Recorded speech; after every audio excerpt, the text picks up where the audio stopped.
Hello everyone, this is Andrew. Welcome to Keen on America.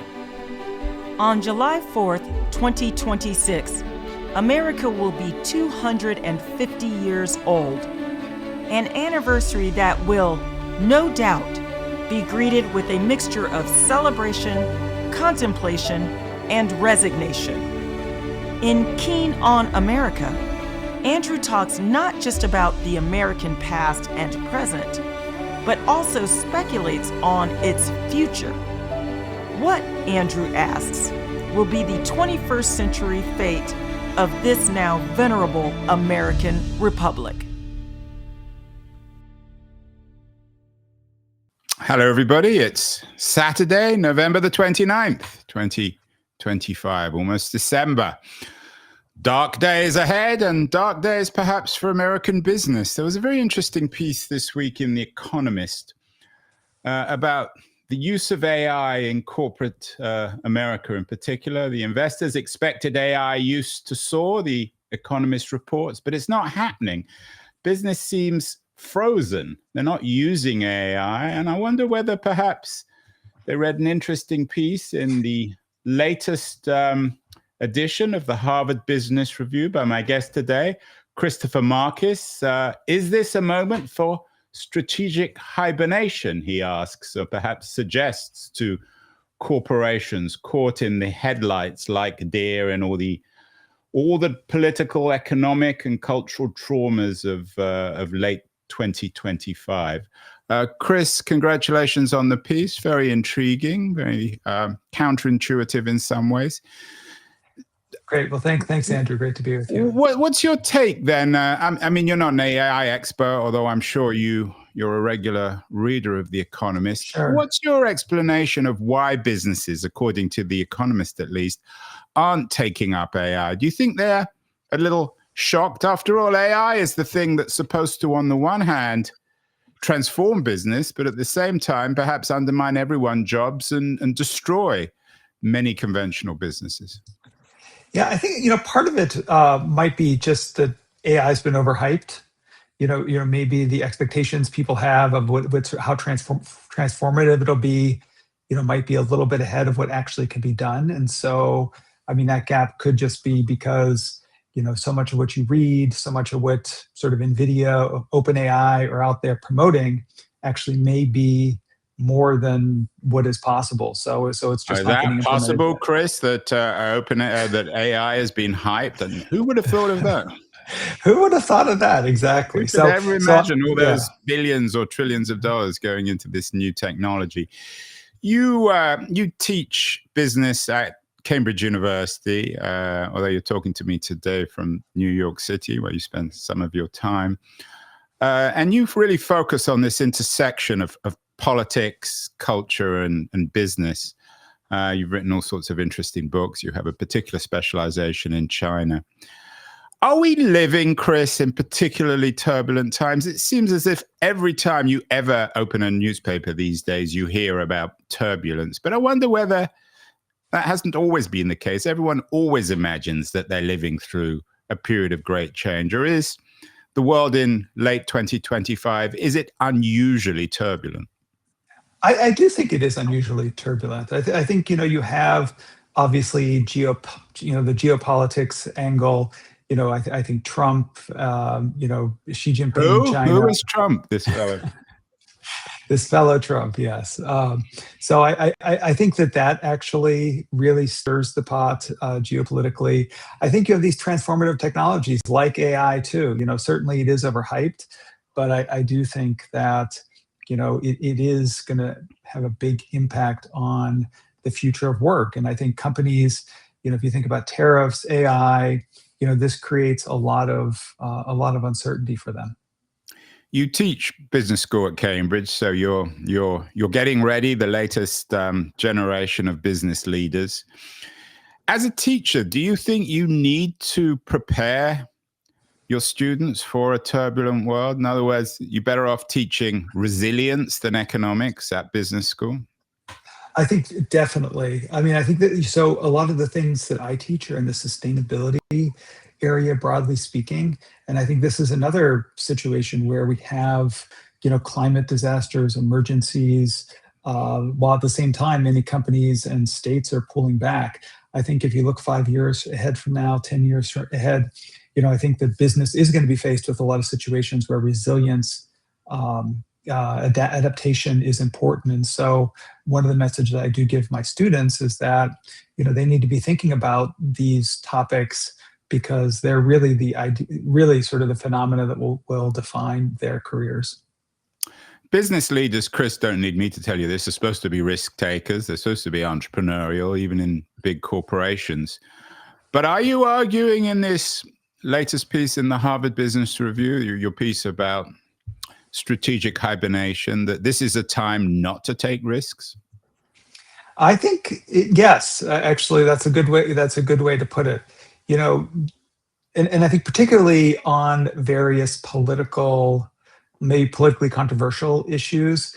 How this piece actually came about is I spent a lot of time in China in the time from 2010 until 2020. And during that time period... Yeah, and jumping in here, your book, Sure. Mao and Markets, The Communist Roots of Chinese Enterprise, done very well. It was on the shortlist of the FT Books of the Year a couple of years ago. So you are a real authority on China. As opposed to many people who claim to be.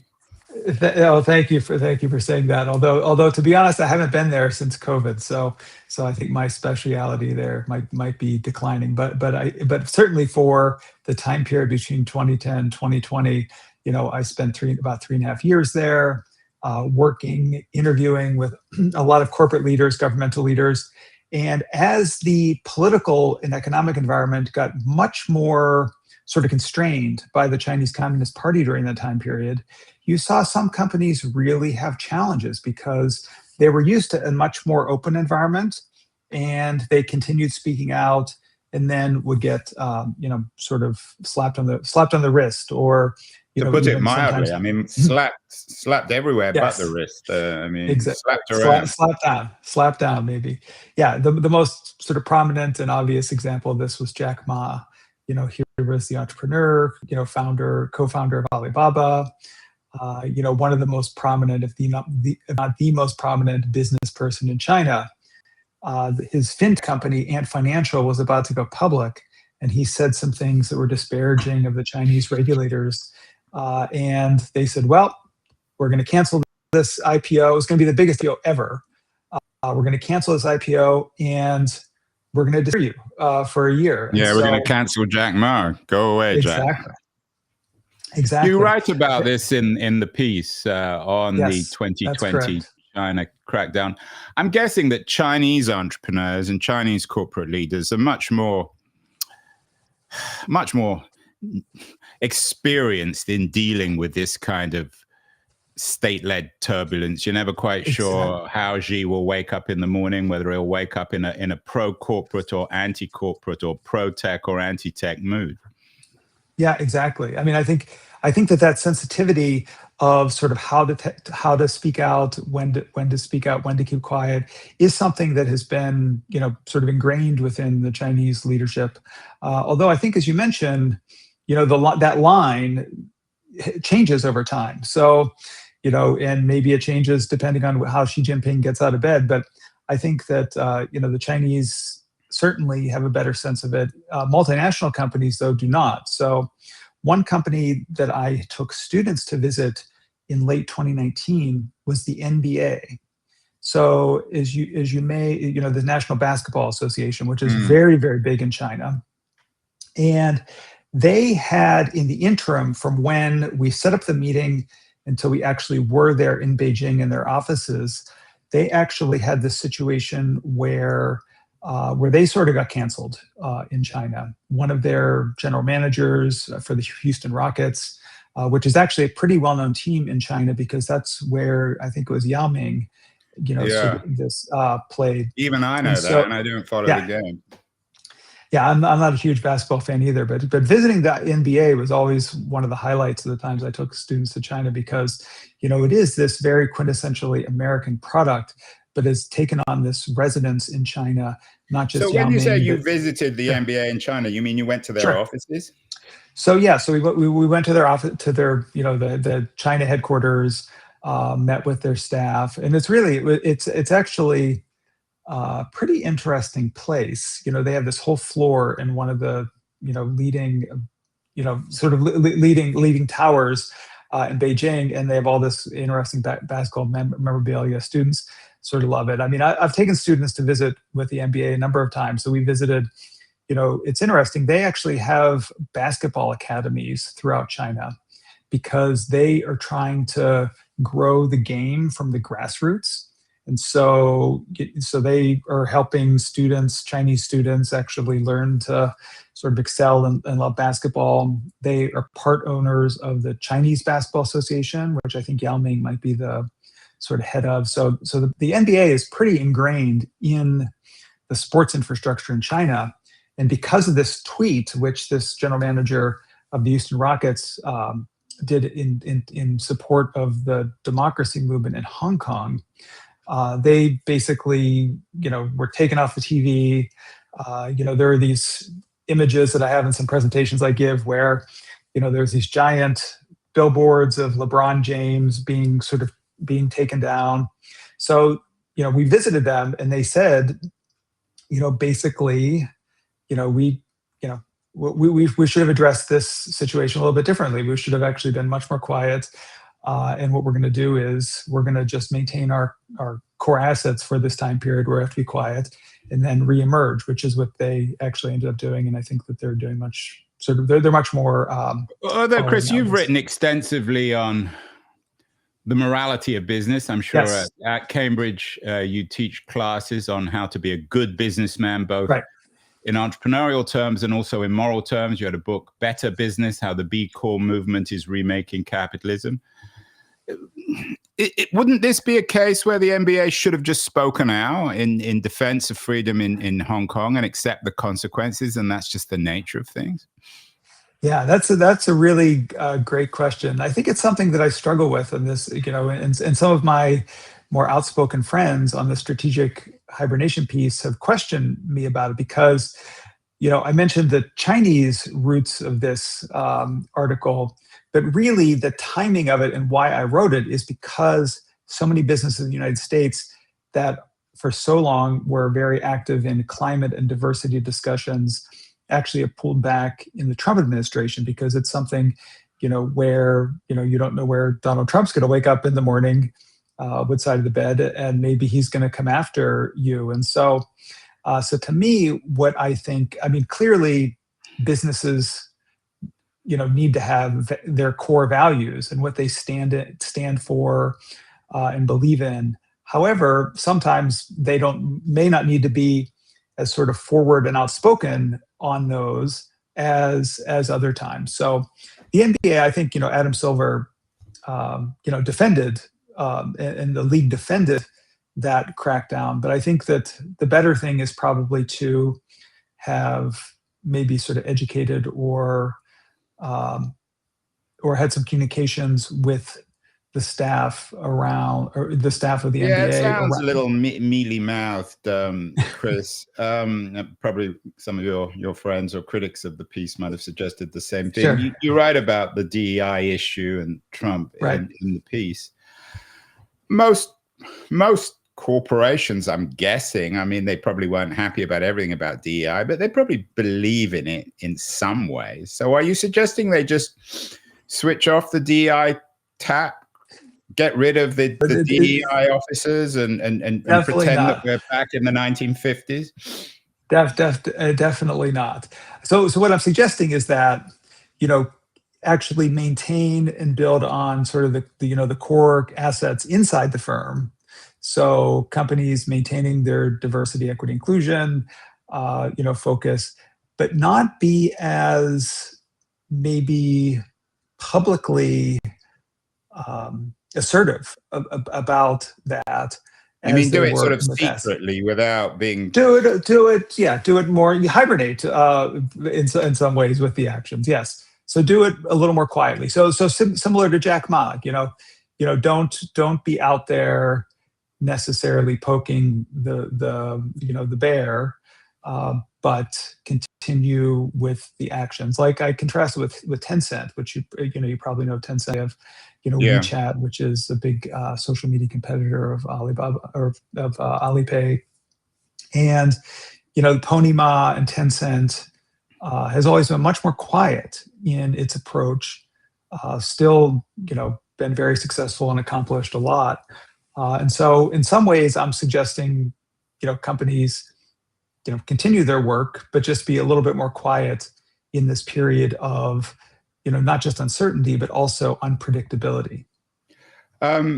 You've written quite critically about a number of American business leaders, particularly on the tech front. Sure. You've been very critical of Zuckerberg at Facebook. You see them as doing endless harm. You've also been very critical of Elon Musk taking money from the US state and then destroying the state.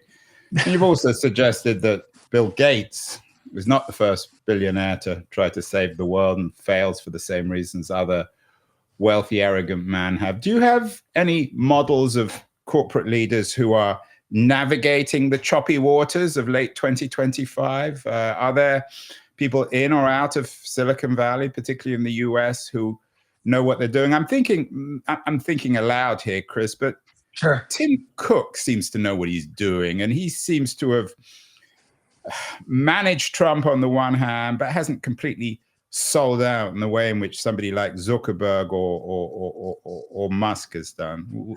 What's your analysis of Cook and Apple in the current situation? Yeah, sure. Particularly given their intimacy with China. Right. That's a very good question. I do think that clearly, just by the sort of results of it, Apple has been, and Tim Cook have been much more successful in managing Trump. They've actually been able to keep, I think, much of the sort of factories without tariffs in China. Unlike Facebook has been, and Meta have been really in the. I think doing things like proactively, they invest. They say they're going to invest a bunch of money in building factories in the U.S. He brought some sort of gold object. I forget exactly what it was. It wasn't a gold iPhone. It was some gold statue or something to Trump. The gold replica of a lavatory, probably. Right. Yeah. So, I do. It really. It's sort of embarrassing as an American, to be honest, to be saying these things, but promises of building things and gifts. People seem to get this flattery. It's really. It's not very hard. It's like the bully on the street corner. Right. You tell him what he wants to hear. You go off. You do whatever you want, right. And in a couple of years he'll be gone, and something else will happen. In some ways, this is, like the strategic hibernation idea is, in a couple years, hopefully Trump is going to be gone. And I think that, these companies, I think a lot of them believe, like you mentioned, in diversity. Certainly they see climate as a huge challenge in the future. And so, keep building on those capabilities. And in a few years, the environment will be back to, when it comes to the environment, you wrote an interesting piece in Fast Company earlier this year, why design, not technology, is key to solving our environmental crisis. Given that the US has withdrawn from all the climate international climate agreements, they weren't even at the last COP event. Right. What should green companies do in America? It's one thing to pretend to be nice to Trump and do whatever you're supposed to do and wait for him to go away. But when it comes to this major policy, it's particularly tricky, particularly in the context of China steaming ahead so aggressively and successfully, funded by the state, in cornering the market in renewable energy. Yeah, I think that, the way the world is headed, I think that if you are to, in some ways, backtrack or give up on climate, it is basically, I don't know, and to my opinion, sort of the last nail in the coffin. You look at the US automakers as an example of this.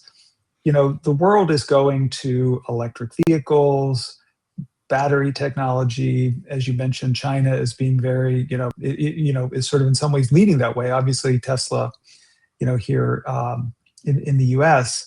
But many of the, GM and Ford have backtracked on a lot of their prior commitments.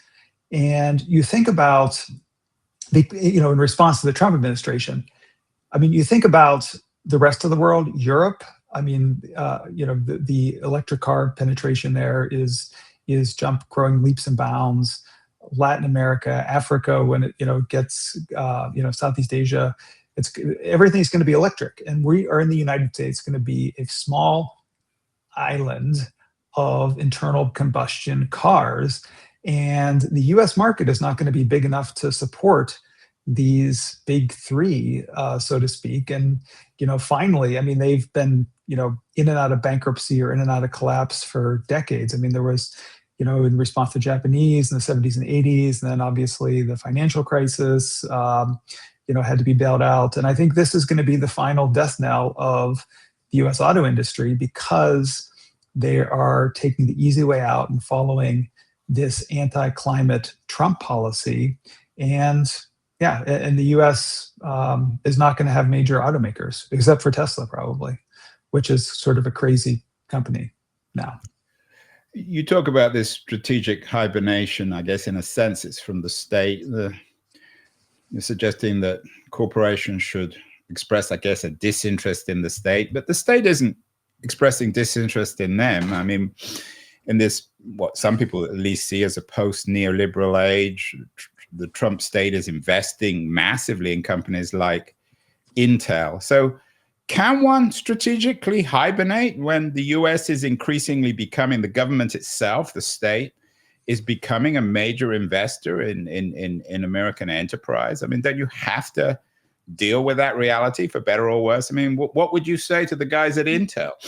Yeah, certainly some industries like semiconductors that are very closely tied to U.S. national security interests and competition with China, I think you have to engage. And I think the CEO of Intel is someone who I think you may ask for leaders that have managed Trump well. I mean, I didn't even know this CEO. Who is the CEO of Intel? So I don't know I forget his name, but he is Asian American. I don't know if he was born in China, but his ancestry is Chinese. And Trump for a while was calling for his ouster because he I guess had invested in some Chinese company. His name, I'm doing a real-time search. His Sure. name, and it obviously sounds very Chinese, Lip Bu Tan. Okay, Lip Bu Tan. So anyway, so Trump was calling for his ouster because he's Chinese, basically, or has some Chinese ancestry. So he went to the White House, and similar to Mamdani, has a very warm connection with Trump, and all of a sudden Trump is a big supporter of Intel and invests whatever gets 10%.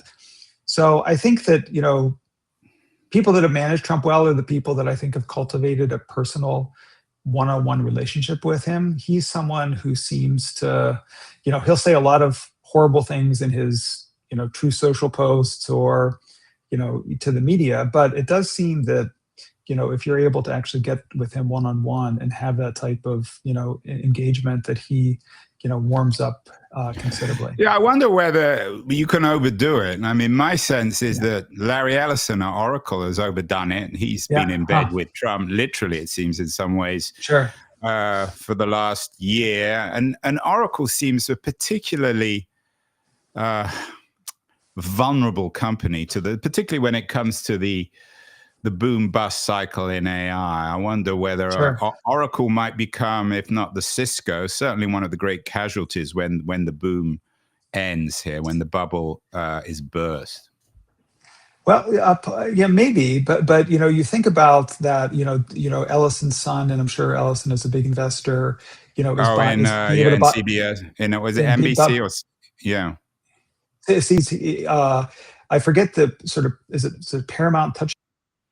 I forget, there was a merger that he was able to get. Yeah, Barry Weiss. They acquired Barry Weiss Free Press. Yeah, and also TikTok.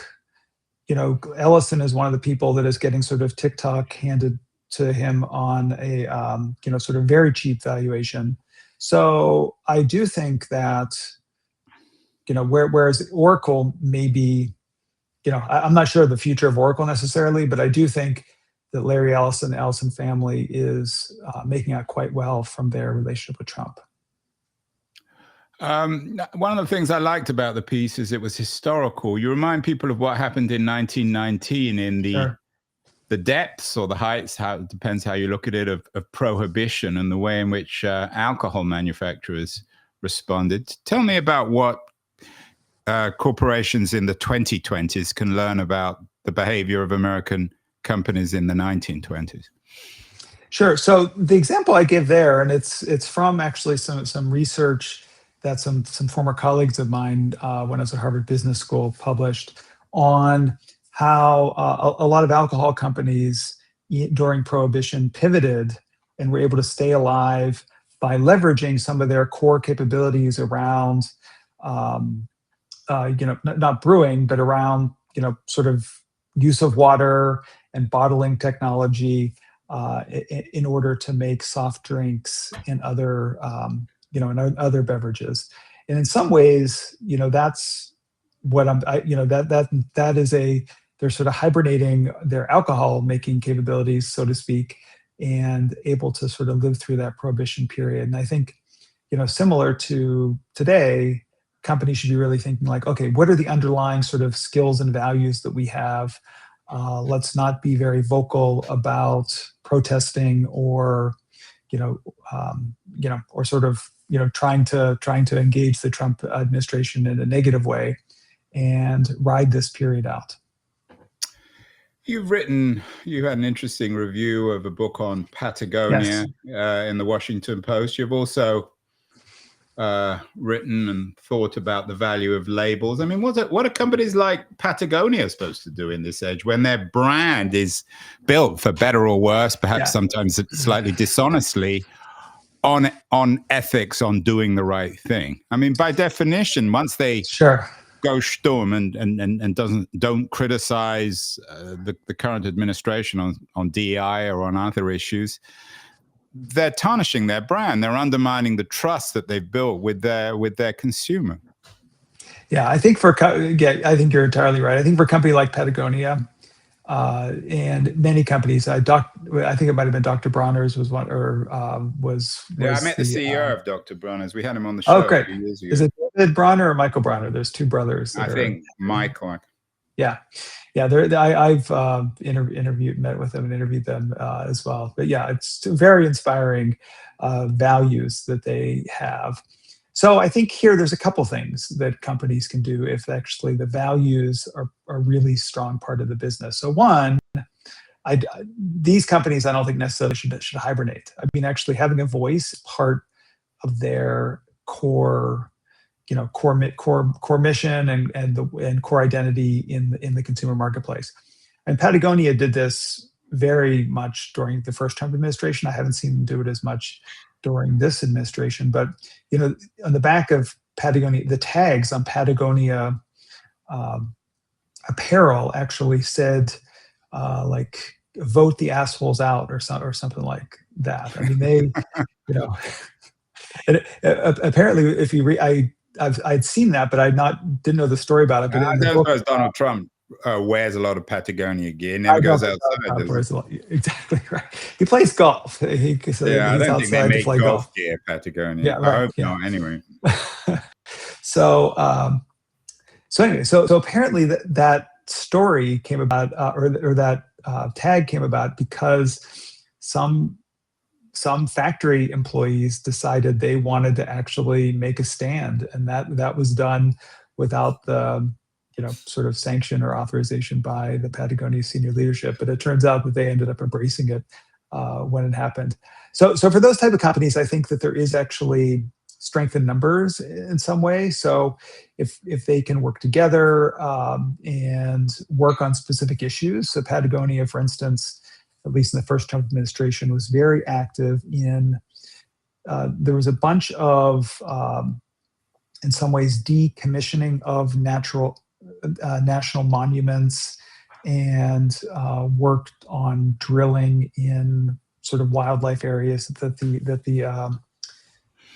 typically did not have drilling in it. And this was an issue that they really took on. I think that really fits their identity well. They actually worked with other actors collectively. So I'm surprised there's actually not more collective action. You think about well, it didn't happen with the law firms, didn't happen with the exactly universities. Yeah, this is the university thing. I mean, having worked at a lot of U.S. universities and now in the UK, it just seemed like a natural. It just seems so natural for the universities to try to stand together, and it's really disappointing to me that they did not. And it seems, although to be fair, some have seemed to. I mean, over the last few months, I think Princeton and Harvard are showing a little bit more. Sure. So definitely, I think, yeah, very much. I mean, those two universities, I think, have really been admirable in how they've stood up to pretty strong resistance from the Trump administration. You think, they keep okay, we're going to take away your international students. We're going to take away this grant, these grants or that grants. I mean, I think that but the presidents of Harvard and Princeton have not been active in trying to organize other Ivy League or even research universities. I think that's I think that's where personally I would have liked to have seen a lot more sort of standing together from other universities. Chris, Trump has said some stuff about the stock market and valuation, suggesting that the short-termism on the market isn't particularly healthy for American companies. When a CEO has to confront these issues, can they or should they make the argument that sometimes you have to sacrifice your share price if you come out and criticize Trump or criticize MAGA or criticize the destruction of DEI? It's likely that your share price will take a big hit. In your view, do some American CEOs, do they have almost a moral duty to say to their shareholders, well, maybe in the short term our stock price will take a hit, but there are bigger issues here, moral or perhaps even economic? Yeah, I mean, it's such a hard question. I mean, I think that the uncertainty today is so challenging. We started off talking about this. It's not just an economic question. It's actually this very unique political environment where Trump can keep coming after you. With the universities, the law firms, this is what we've seen. It's there's a lot of levers that the U.S. government can pull to make life pretty miserable for companies, and so and I think in many ways it's not. I think it very much I mean, some people would say it's illegal. I think that's very, very likely much of the action is, but certainly it's against the traditions and norms of U.S. governance, and so this is why I think trying to ride it out probably makes the most sense because it is so anti or so against the way that traditionally the U.S. has been governed. I mean, and you could come back at me and say, well, we're just sort of slipping into a more authoritarian state. Look at Hungary, look at Turkey, look at India. And I think that's very possible. So it's a challenging time. It is more challenging in 2025 than it has been in other periods. I think that was your first question to me. Chris, in previous times, perhaps with some more moral bullishness, I've had business school professors on the show, written books from Harvard, places, very distinguished business schools, suggesting that with the decline of political and other cultural institutions, the core morality now in terms of the future needs to be found within corporations and within capitalists, within American capitalism.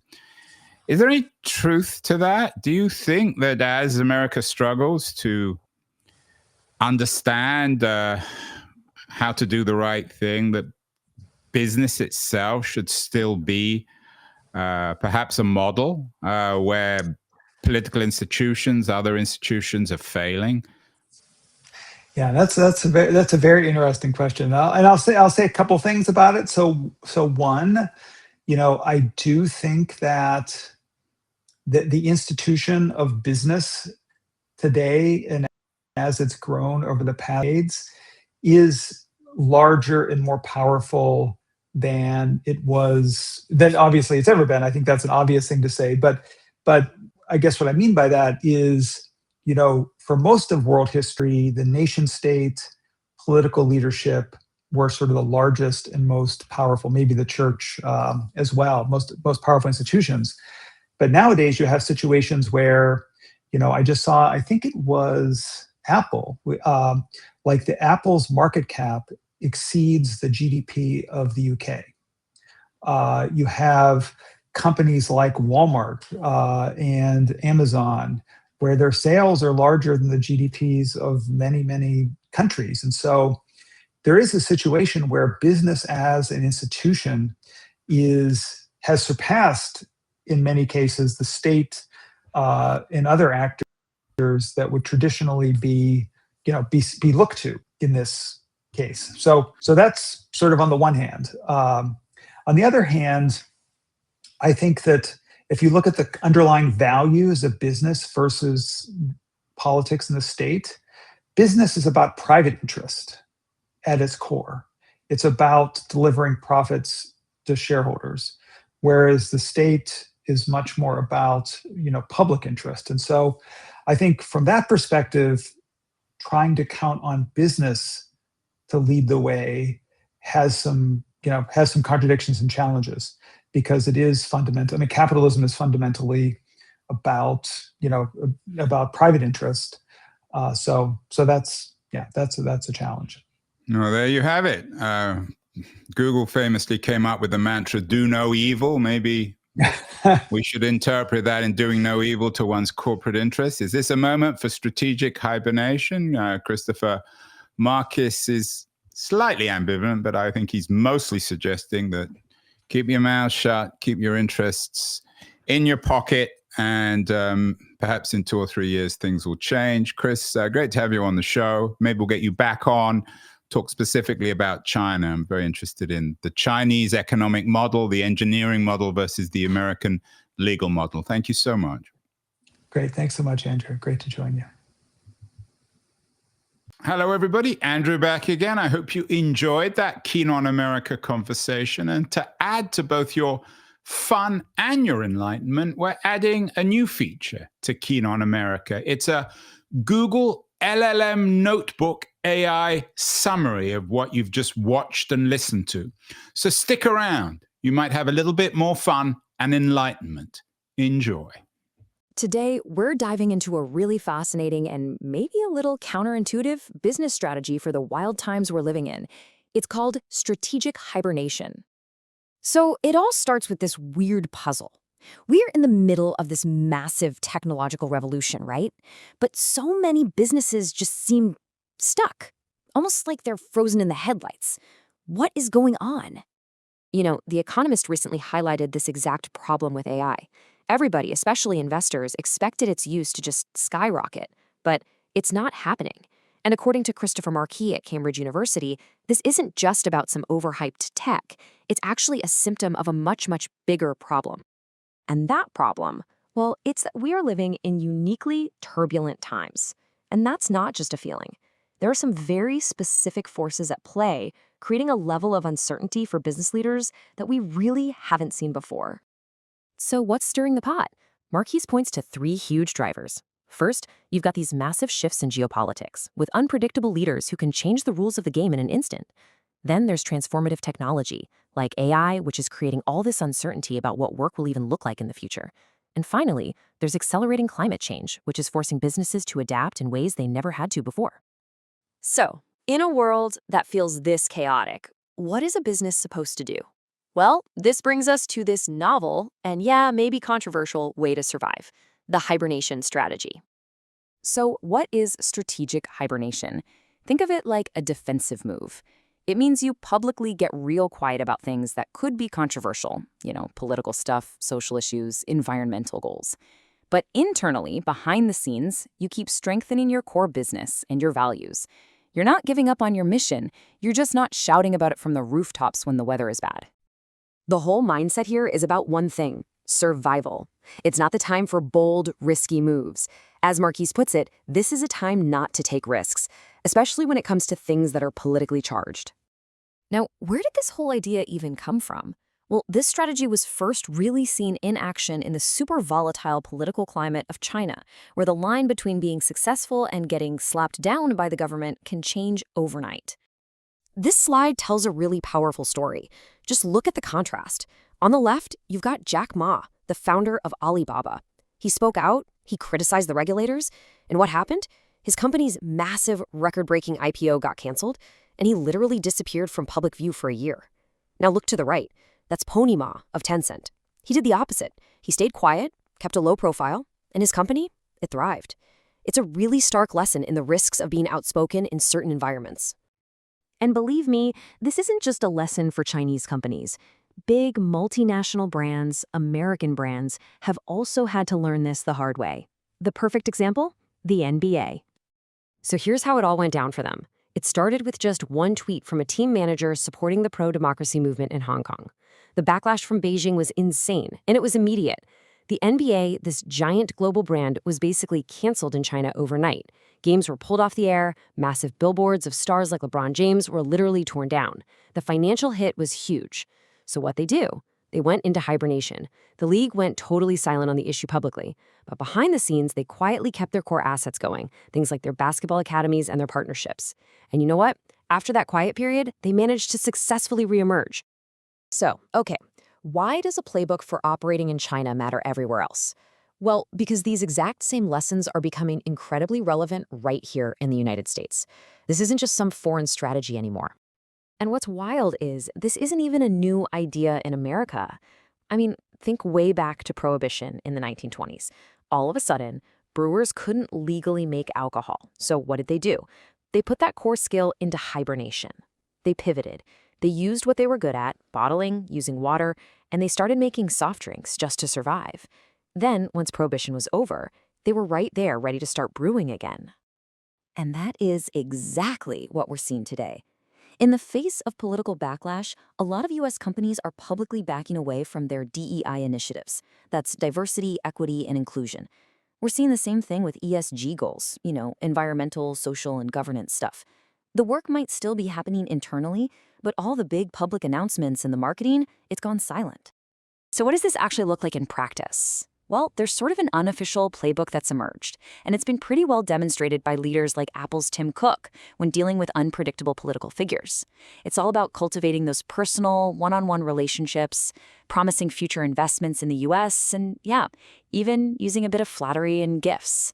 It's a very pragmatic, maybe even cynical way to protect your business. But this, of course, brings us to the huge moral dilemma at the center of all this. Is just surviving at any cost the right way to go? What are the actual risks of staying silent? Because hibernation isn't just a PR move, it has real-world consequences.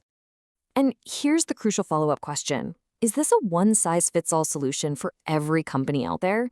The simple answer is no, not at all. For some companies, hibernating could actually be way more damaging than speaking out. It could make them lose their brand authenticity and alienate their own employees. I mean, just think about a brand like Patagonia. Their entire identity is built on ethics and activism. For them, going silent would be a total betrayal of their customers and everything their brand stands for. So their strategy is the exact opposite. They lean into their core mission. A few years ago, they famously put tags on their clothes that said, "Vote the assholes out." For companies like that, the key is to find strength in numbers and to take collective action on the issues that define who they are. This whole debate really boils down to one fundamental question, a question that feels more important now than ever before. What is the ultimate role of a business in our society? On one hand, you have these modern corporations that are bigger and more powerful than entire countries. Their market caps are larger than the GDP of many nations. So there's this argument that they should step up, fill the leadership vacuum left by governments, and actually drive social progress. But then, on the other hand, The fundamental purpose of a business is to serve its private interests, to make a profit for its shareholders. So is it a total contradiction to expect them to also be our public moral leaders? That is the central tension, and it's the challenge that every leader and really every one of us as consumers is grappling with today.